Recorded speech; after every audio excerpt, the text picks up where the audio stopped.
Walking with smile, dealing with smile और अब winning with smile. Haryana प्रदेश के 11वें मुख्यमंत्री मेरे साथ इस समय मौजूद हैं, नायब सिंह सैनी साहब। सबसे पहले आईटीवी नेटवर्क की ओर से इस कार्यक्रम में शिरकत करने के लिए आपका बहुत बहुत धन्यवाद। Thank you. तीसरी बार प्रचंड बहुमत के साथ केंद्र में भी प्रदेश में भी सरकार बनी। 100 दिन से ज्यादा का कार्यकाल आपका हो चुका है सर।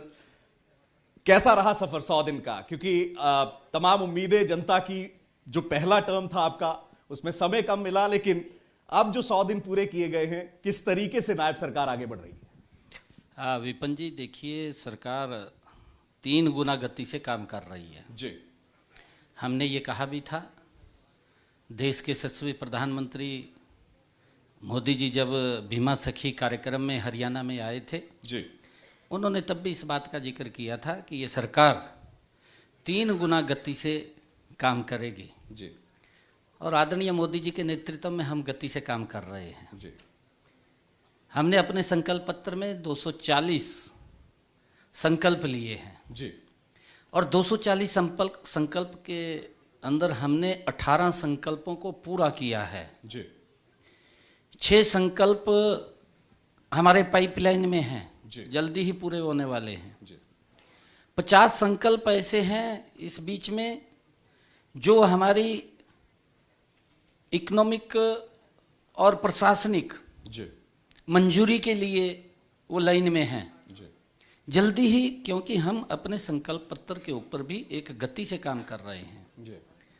और विपिन जी, मैंने कहा था कि हमारी ये तीसरे टर्म की नॉन स्टॉप सरकार जी, हरियाणा प्रदेश के लोगों ने बड़ा आशीर्वाद देकर के बनाई है। जी, मैं तो हरियाणा प्रदेश के लोगों का प्रणाम करता हूं, उनका दिल से धन्यवाद भी करता हूं कि उन्होंने नॉन स्टॉप मोदी जी की नीतियों को स्वीकार किया है, जी, उनके ऊपर मोहर लगाई है। जी, और हमारी जिम्मेवारी बनती है कि ये सरकार नॉन स्टॉप हरियाणा प्रदेश को गति से आगे बढ़ाए। जी, और मैंने जिसका जिक्र भी किया है कि हमने लगभग इतने कामों को 240 में से गति से हम कर रहे हैं। 100 दिन का कार्यकाल हमने पूरा किया है जी, और ऐसे प्रमुख समस्याओं का समाधान अपने संकल्प पत्र के अंदर जो लिया था, जी, उन समस्याओं से हरियाणा प्रदेश के लोगों को एक राहत मिली है। जी, एक ऐसा वर्ग जो लगातार उससे पीड़ित था, उनको राहत मिली है जी, और हमने देने का काम किया है। परंतु मैं ये भी देखता हूं, देखिए, विपक्ष की एक भूमिका होती है और विपक्ष की जिम्मेवारी भी है क्रिटिसाइज करना, करे, जी, परंतु प्रशंसा भी करे। जी, अच्छे काम हुए हैं उनकी प्रशंसा करें, अपने कार्यकाल से वो तुलना करें, फिर अगर अच्छे काम उनको लग रहे हैं तो प्रशंसा करनी चाहिए। जी, क्योंकि हरियाणा के 2 करोड़ 80 लाख लोग कामों की प्रशंसा कर रहे हैं और विपक्ष जब उसका क्रिटिसाइज करता है तो लोग समझते हैं, जी, लोग तो समझते हैं कि भाई ये क्या कर रहा है, क्या नहीं कर रहा, जी, इसको काम नहीं दिखाई दे रहा। जी, अगर सड़क के ऊपर से गुजर करके वो 1 घंटे के अंदर, 1.5 घंटे के अंदर एक कोने से दूसरे कोने में चला जाता है, जी, तो कहीं ना कहीं विकास तो दिखना चाहिए। भाई सड़क तो अच्छी बनी है, प्रशंसा होनी चाहिए उसकी। जी, परंतु उसी सड़क के ऊपर चल रहे हैं, अच्छी भी है, खड्डा भी नहीं लग रहा, फिर भी विरोध कर रहे हैं, जी, तो लोग तो देख रहे हैं भाई ये मामला तो गड़बड़ है नाला। विपक्ष की जो भूमिका है जी, वो भी चिंताजनक है, वो इस प्रकार की नहीं होनी चाहिए। विपिन जी, जी, मैं आपको बताना चाहता हूं कि कई बातें, हमारे कुछ लोग यहाँ पर आए भी थे, उन्होंने कई प्रकार की बातें कही हैं, जी, मैं सुन रहा था, मेरे कानों में वो बातें आई भी हैं। परंतु दूसरे के ऊपर आरोप लगाना सरल है। जी, जब अपनी सरकार के अंदर वो लोग बैठे हुए थे जी, तो उस टाइम करना उनके लिए बड़ा मुश्किल था। आरोप तो कोई दिक्कत नहीं है, मैं भी किसी के ऊपर आरोप लगा सकता हूं, जी, परंतु हम तथ्य से आरोप लगाते हैं।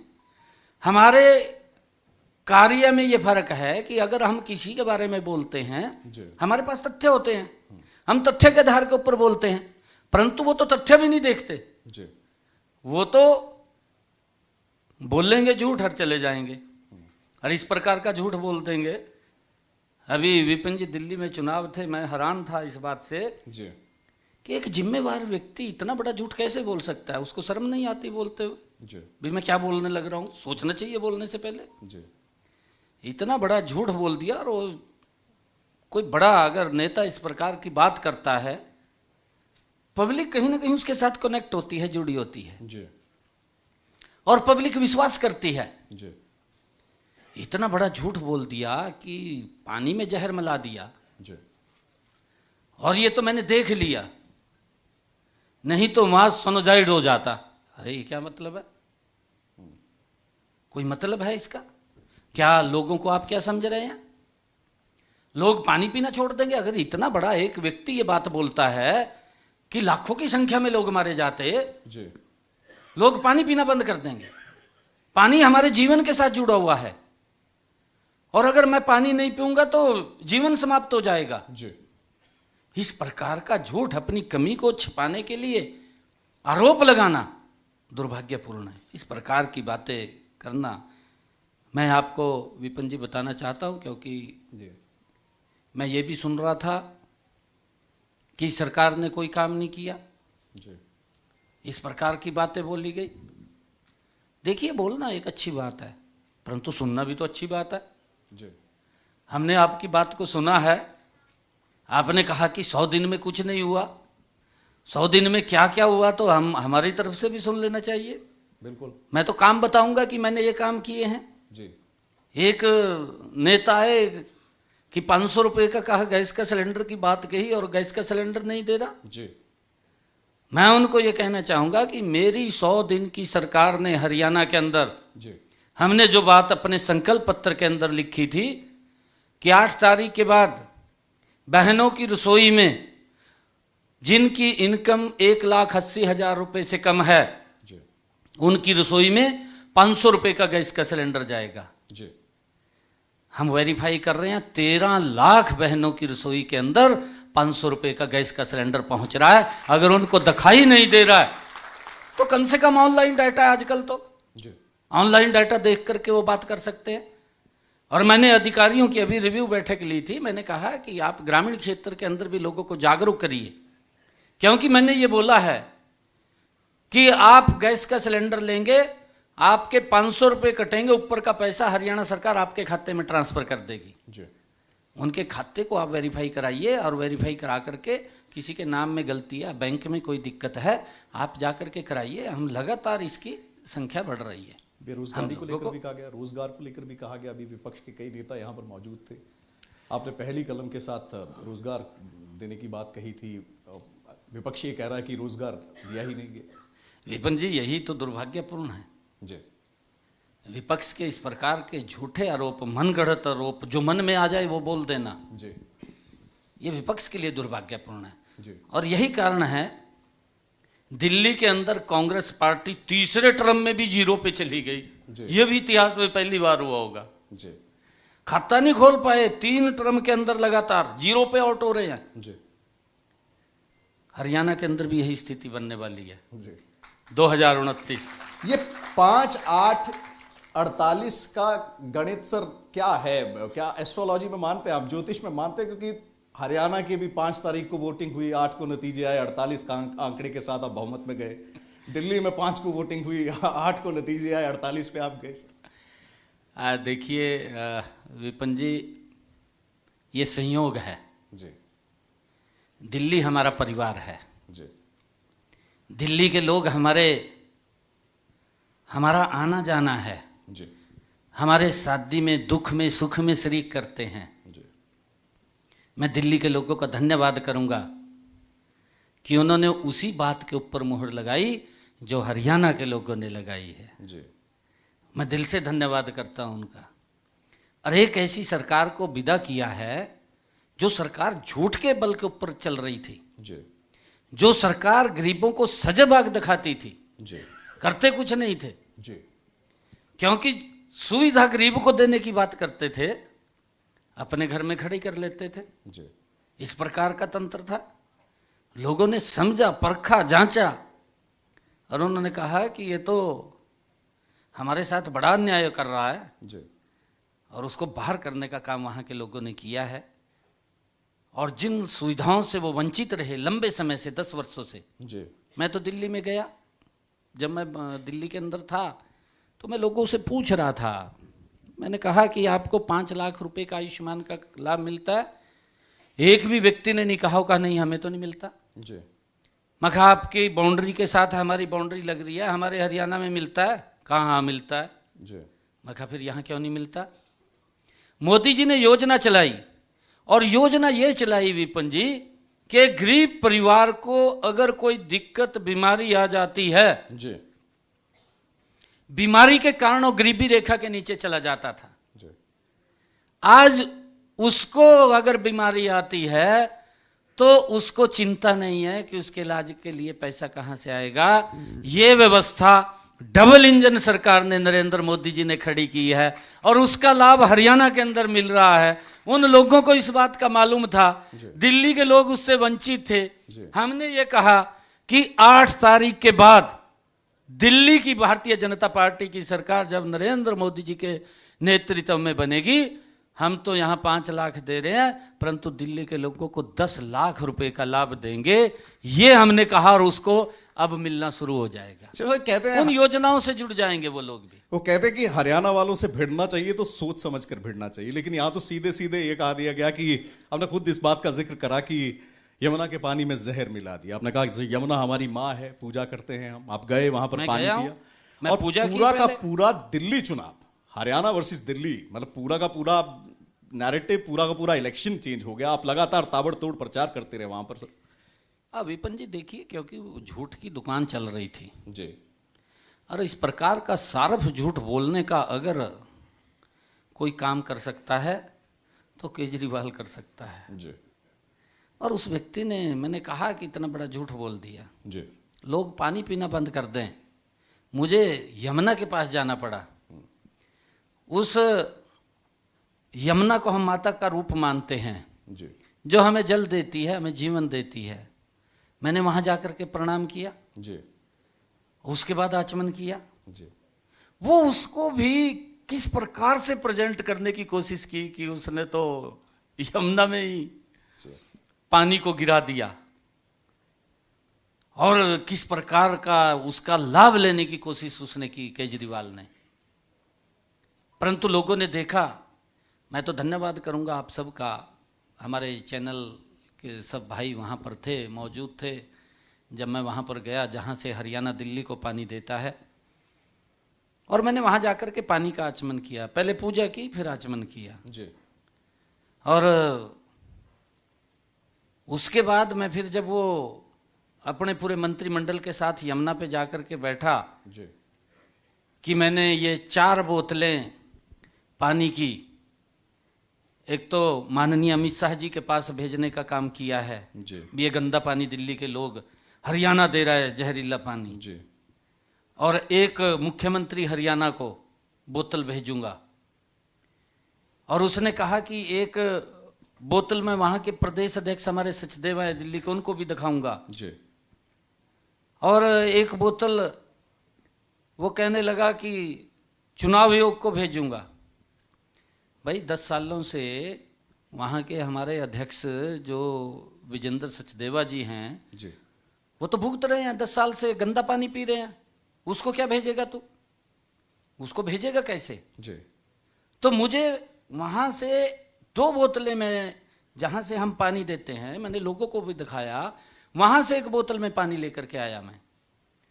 और फिर मैं जहां उस स्थान के ऊपर केजरीवाल ने खड़ा होकर के कहा था कि मैं यमुना को साफ करूंगा, जी। उस स्थान से पानी लिया दूसरी बोतल में। जी। वो दोनों बोतलें दिखाई, मैं कहा ये देखिए आप अंतर इसके अंदर। जी। गंदा कौन दे रहा है? मैं कहा ये केजरीवाल का पानी है, ये हरियाणा का पानी है। जी। हरियाणा का पानी स्वच्छ, केजरीवाल का गंदा। जी। गंदा कौन दे रहा है? केजरीवाल दे रहा है। जी। और मैंने कहा कि वो अगर इसके ऊपर अगर दोबारा बोल गया जी। तो मैं उसको पकड़ करके पल्ला ले जाऊंगा, जहां से हम पानी दे रहे हैं, जी। उसके सामने जाकर के पीऊंगा। परंतु उसको यहां पर जहां उसने खड़ा होकर के बोला था जी। कि मैं यमुना को साफ करूंगा, यहां उसको पानी पीना पड़ेगा। जी। तो उसके बाद उसने कोई ट्वीट भी नहीं किया, कुछ बोला भी नहीं, वो शांत हो गया। इस प्रकार का झूठ का नकाब उसका उतर गया। लोगों ने समझा कि ये झूठ बोलता है। जी।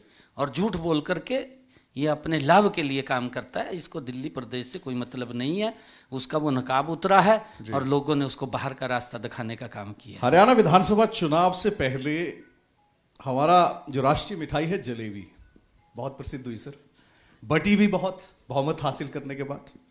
आप एक वाकया जिक्र करते हैं कि मैं उस आदमी को सम्मानित करूंगा जिसने डिब्बा राहुल गांधी जी की गाड़ी में रखा था। जलेबी तो आप, क्या वो आदमी मिला, पहला सवाल ये, और क्या आप यमुना की एक बोतल केजरीवाल जी के लिए भी जाएगी? स्वच्छ करके भेजेंगे हम जी, बिल्कुल स्वच्छ करके केजरीवाल के यहाँ भेजेंगे। ये नरेंद्र मोदी है जी, मैंने कहा है, नरेंद्र मोदी की गारंटी अगर कोई विश्वास करता है, ये भारत के लोग अगर किसी गारंटी पे विश्वास कर रहे हैं तो नरेंद्र मोदी की गारंटी के ऊपर विश्वास कर रहे हैं। जी, अब किसी की और गारंटियों पे विश्वास नहीं रहा। जी, अब देखना जब वो दिल्ली के अंदर अब सारी सुविधाएं चलेंगी, जी, केजरीवाल अपने मुंह से बोलता फिरेगा जी, कि मोदी ने अच्छा काम किया। अब देखना थोड़े दिन के बाद जी, वो अपने आप बोलेगा, क्योंकि मोदी की गारंटी है, काम करने की गारंटी है। जी, रिवर फ्रंट कॉरिडोर बनाने की बात मोदी जी ने कही है कि जिस प्रकार से लोग हमारे इंडिया गेट के ऊपर और कर्तव्य पथ के ऊपर घूमने के लिए जाते हैं, जी, उसको भी भूल जाएंगे और लोग रिवर फ्रंट के ऊपर घूमने के लिए आएंगे दिल्ली के अंदर। इसका इस प्रकार से हम डेवलप करेंगे यमुना माता को। यमुना के बहाव में आपने आम आदमी पार्टी को तो बहा दिया, लेकिन अब चर्चाएं ये भी आ रही है कि अरविंद केजरीवाल राज्यसभा जाने की भी तैयारी कर रहे हैं, कई खबरें चल रही हैं। नहीं, देखिए मोदी जी की जो नीतियां हैं, जी, मोदी जी ने जो काम किए हैं, जी, और मोदी जी का जो विजन है, जी, केजरीवाल तो उसमें बह गया जी, और कहीं नहीं बया वो, मोदी जी के आगे नहीं टिक पाया। जी, देखिए झूठ होता है, कुछ समय के लिए टिकता है, लंबे समय नहीं चलता, और लंबे समय का झूठ कहाँ चलेगा, टिकेगा नहीं। जी, उसकी पोल तो एक दिन खुलेगी, और वो खुल गई है, दिल्ली के लोगों के सामने खुल गई है। जी। अभी तो दिल्ली है, अभी पंजाब भी है। जहाँ झूठ बोलता है। शुरुआत हरियाणा से हुई, महाराष्ट्र आप जीते, दिल्ली आप जीते। दिल्ली में कांग्रेस का खाता तक नहीं खुला सर। हाँ, नहीं, मैंने कहा है कि तीसरे टर्म के अंदर भी जी, 0 पे आउट होने का अगर किसी दल ने रिकॉर्ड बनाया है तो कांग्रेस पार्टी ने बनाया है। ये भी उनके इतिहास में दर्ज हुआ है। जी, कांग्रेस की भी गलत नीति है। अब राहुल इस प्रकार के एजेंडे फिट करता है, जी, देश के लोग समझ रहे हैं जी, कि इस प्रकार का एजेंडा जिससे देश के अंदर अव्यवस्था खड़ी हो जाए, जी, लोग एकदम समझते हैं अरे भाई किसानों की हालत खराब हो रही है। आप किसान की बात कर रहे हैं, 55 साल तक देश के ऊपर किसने शासन किया? जी, किसान की हालत किसने खराब की? वो कौन लोग थे? अरे मोदी जी का तो 10 साल का कार्यकाल हुआ है। जी, मोदी जी ने 10 वर्षों के अंदर किसान की मजबूती के लिए जो कदम उठाए हैं, जी। एक लंबी लिस्ट है। अगर मैं उसको बोलूंगा तो फिर इनको भी मिर्चें लगेंगी। ये भी बताएं कि हमने 10 वर्ष अपने 55 साल के कार्यकाल में क्या काम किए हैं। मैंने केजरीवाल को एक दिन चैलेंज किया, भगवंत मान पंजाब के मुख्यमंत्री, जी, मैंने उनको कहा कि हरियाणा किसान को 24 फसलें, जी, और हमारे यहाँ के विपक्ष के नेता बोलते हैं, कहा 24 कौन सी हैं, गनाइए। कहा, जी, मैंने एक दिन पूरी प्रेस के अंदर गणाई। मैं कहा भाई नहीं समझ लग रही हो मेरे पास पूछ लेगा। मैं कहा जी, मैंने 24 की 24 गणाई। भाई फिर तक किसान की कैसे बात कर रहा है जब आपको यही मालूम नहीं है जी। कि हरियाणा में 24 कौन सी फसलें हैं? जी। उसकी जानकारी तो रहनी चाहिए। हमने हरियाणा के अंदर, ये देश का पहला राज्य है कि 100% किसान की फसल एमएसपी पर खरीदने का काम किया है। जी, और मैंने केजरीवाल को भी और भगवंत मान को भी, जी, मैंने भगवंत मान को कहा, मैंने कहा कि आप किसानों के बीच में जाइए, उनसे जाकर के माफी मांगिए, और माफी मांग करके आप ये शब्द बोलिए कि जैसे हरियाणा 100% किसान की फसल एमएसपी पर खरीद रहा है, मैं भी पंजाब में खरीदूंगा। जी, क्यों नहीं बोल सकता? उसको कोई दिक्कत है? अगर उसके पास कोई ऐसी नीति योजना नहीं है, हरियाणा से ले ले, मारे तो पड़ोसों में बैठे हो।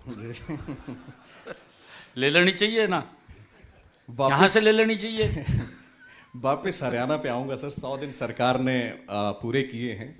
आपने संकल्प पत्र का जिक्र किया, कई चीजें हैं जो कि क्योंकि 100 दिन बड़ा इनिशियल पीरियड होता है किसी भी सरकार के लिए, लेकिन प्राथमिकता क्या है आने वाले 5 साल के लिए? और इन 100 दिनों में जो पहली कलम के साथ जो रोजगार दिया गया, अब उसको सस्टेन करने के लिए युवा आपको देख रहे हैं, युवाओं के रोजगार को लेकर बार बार मुद्दा उठता है, बेरोजगारी को लेकर लगातार मुद्दा उठता है, किस तरीके से नायब सिंह आगे बढ़ने वाले हैं? नहीं, देखिए, हमने अभी जो 100 दिन में काम किए हैं जी, कांग्रेस ने एक बड़ा नैरेटिव सेट किया, 2 लाख नौकरियां हैं जी, और 2 लाख नौकरियां नहीं दी, हम आएंगे, हम 2 लाख नौकरी देंगे जी, और ये तो 2 लाख तो इन्हें घोषणा कर दी जी। मैंने पूछा भी हुड्डा साहब 10 साल तक मुख्यमंत्री रहे, आपको तब ध्यान नहीं आया कि 2 लाख पोस्टें खाली पड़ी हैं? जी। किसी ने रोक दिया था क्या? किसी ने नहीं रोका। कितनी आपने नौकरी लगाई जी, वो भी बता दीजिए, भी कितने बच्चों को नौकरी दी, कैसे दी वो भी बता दीजिए। जी। जिसको नौकरी मिली है वो तो नहीं बोलता, परंतु उसका माँ बाप बोलता है। वो ऐसे बोलता है क्योंकि उसने जमीन बेच दी, उसने, उसके माँ बाप ने कहीं बैंक से कर्जा ले लिया, उसने बैंक में जमा पैसे थे वो कार्ड का दे दिए, जी, किसी माँ ने अपने गहने बेच का बेटा नौकरी लग जाएगा, जी। और फिर ये बोलते हैं कहा कौन पैसा लेता है। भाई ये कोई और थोड़ी कह रहा था। जी। आज भी तो हरियाणा के युवाओं का माँ बाप एक बात बोलता है कि हरियाणा के अंदर बिना पर्ची बिना खर्ची के हरियाणा सरकार के अंदर नौकरी लग रही है। ये हम नहीं बोल रहे हैं, ये हरियाणा के लोग बोल रहे हैं। इनकी सरकार के अंदर हरियाणा के लोग ये बोलते थे जी, कि जिसकी टैची के अंदर वजन था उसको नौकरी लगती थी, बाकी बाहर हो जाते थे। जी। युवाओं का विश्वास उठ गया था कि नौकरी पढ़ने से नहीं, नौकरी तो थैले में वजन से मिलेगी। और फिर ऐसी हालात हो गई थी विपिन जी, जी। थैले में तो वजन चाहिए था, फिर सिफारिश भी नजदीक की चाहिए थी। तोड़ते थे कि वही कौन है मुख्यमंत्री के नजदीक, कौन मंत्री के नजदीक है, जी, कौन विधायक के नजदीक है, तोड़ते थे। जी, ये वादे पैसे हो ले जाता था बेचारा, और मेहनत कर कौन ले जाता वहां, जी। और भी मेहनत करता था। एक नारा आपने दिया, मारा हरियाणा नॉन स्टॉप हरियाणा। सांसद कार्तिकेय शर्मा यहां पर बैठे हैं, कालका से इन्होंने कहा था नॉन स्टॉप सीएम जोड़ दो इसमें, और लगातार अब पूरा प्रदेश भी यही बात बोल रहा है। सीएम साहब, एक वाकया हुआ था, मैं जानना चाहूंगा, जनता जानना चाहती है, क्योंकि अमूमन हर आदमी सीएम के घर पे, सरकारी आवास पे अप्रोचेबल आपके आने के बाद हुआ है, लेकिन कई लोगों तक वो वाकया पहुंचा नहीं। जब आप नए नए सीएम बने थे, रोहतक से कुछ लोग आए और आपसे मिलने आए थे, क्या था वाकया, थोड़ा सा अगर आप बता पाएं। और अभी भी क्या वो दरवाजे रात को उसी तरीके से खुले रहते, और वैसा वाकया द्वारा हुआ आपके पास कि काम कोई नहीं था लेकिन आए? नहीं, मैं अभी 4 रोज की पहले की बात बताता हूं आपको जी।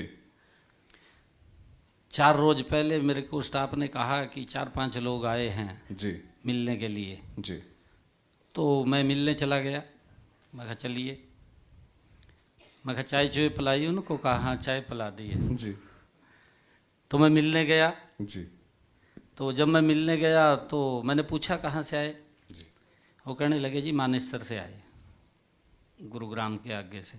जी, तो उसने एकदम, जब मैंने पूछा कहाँ से आए तो उन्होंने कहा मानेसर से आए, तो कहने लगा जी कहा हमने तो सुना था भी मुख्यमंत्री जी रात को 12 बजे भी मिलते हैं। मैं कहा क्या टाइम हो रहा? कहा जी 12 बज रहे का। तो वो सिलसिला लगातार वैसे ही जारी है, मतलब अभी भी इसी तरीके। देखिए, हमारी जिम्मेवारी है, जी, हम ये भी लोगों को बोलते हैं कि देखिए हमारे विधायकगण हैं, हमारे कार्यकर्ता भी हैं, आप उनसे बात करिए वहाँ पर, और वहाँ पर उस बात का आपकी समाधान करेंगे। अगर आपको कोई दिक्कत समस्या है तो मेरे पास आ जाइए। तो पर्चियों का आपकी फ्लो, बात को जो सुनेंगे। शिकायतें हैं या सुझाव हैं या फिर जो दिक्कतें आती हैं, वो नंबर भी काफी बढ़ जाता है जब इस तरीके से दरवाजे सीएम के खुद खुल जाते हैं या खुले रहते हैं।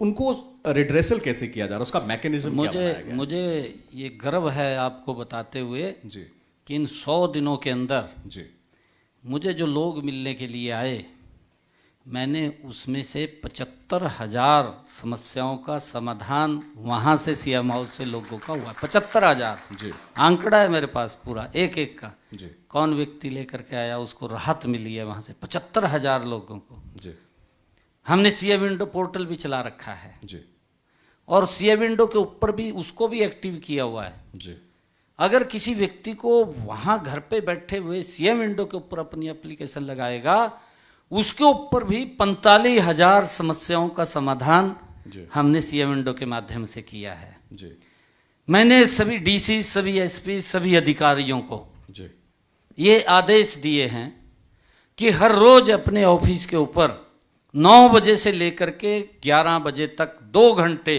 जी सभी अधिकारी एक मंच के ऊपर डीसी के ऑफिस के वहां आकर के जी सभी बैठेंगे।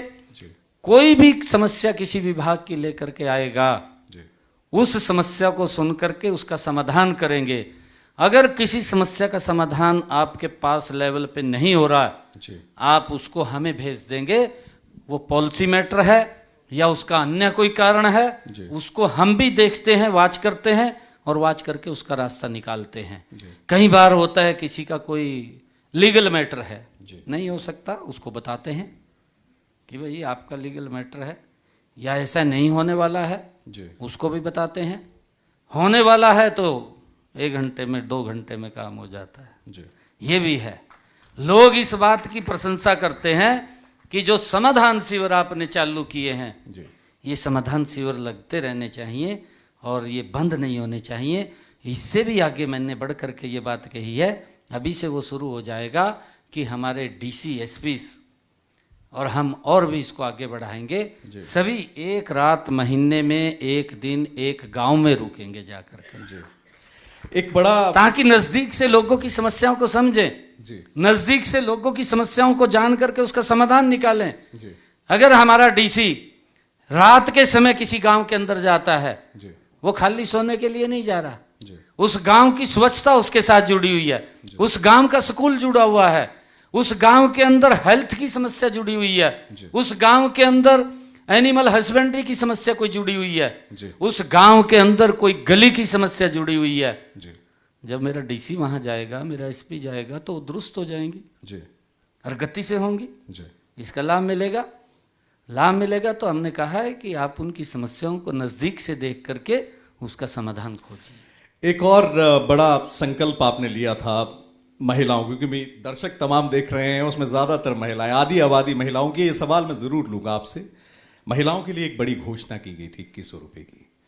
सर कब तक पाइपलाइन में है? समय आपके पास है, लेकिन फिर भी एक उम्मीद उनकी जो है वो हाँ, बरकरार है। देखिए विपिन जी, क्योंकि संकल्प पत्र हमारा 5 वर्ष के लिए होता है, जी हमें 5 वर्ष में पूरा करना होता है, जी परंतु हम इसके ऊपर भी गति से काम कर रहे हैं। जी क्योंकि बजट के अंदर हम इसका, क्योंकि बड़ा बजट है, जी बजट का प्रावधान, इसके ऊपर वर्किंग चल रही है, काम चल रहा है। और मैं आपको बताना चाहता हूं कि हमने जो बड़े काम किए हैं जी 100 दिन के अंदर, जी कांग्रेस ने एक नैरेटिव सेट किया कि नौकरी 2 लाख है, हम देंगे, ये नहीं देंगे। जी और मेरे पास युवा आए, वो कहने लगे कि भाई रिजल्ट निकाल दो, नहीं तो कांग्रेस अगर आ गई तो हमारे तो दिक्कत हो जाएगी, नौकरी नहीं मिलेगी। जी काफ़ी युवा मेरे पास इकट्ठा होकर के आया, तो मैंने उनको कहा, मैं कहा यार ये कांग्रेस के लोग, मैं कहा कोर्ट चले गए, जी चीफ इलेक्शन कमीशन के पास चले गए और वहाँ जा कर के इन्होंने कहा कि वहाँ रिजल्ट निकाल रही है हरियाणा सरकार, उसके ऊपर रोक लगाई जाए। जी चीफ इलेक्शन कमीशन ने एक लेटर जारी कर दिया कि जब तक कोड ऑफ कंडक्ट है तो आप कोई रिजल्ट नहीं निकालेंगे। जी मैंने कहा कि हम नहीं निकालेंगे, तो युवा कहने लगे भी आप निकालो। जी मैं कहा देखिए, हम कानून को बाईपास नहीं कर सकते, जी मैंने स्पष्ट कहा, जी परंतु एक संकल्प आप लोगों के बीच में लेता हूं, मैं ज्वाइनिंग बाद में करूंगा, जी परंतु पहले आप लोगों को ज्वाइनिंग दूंगा। और मेरे लिए गर्व की बात यह है कि मैंने अपनी जब ज्वाइन किया, मैंने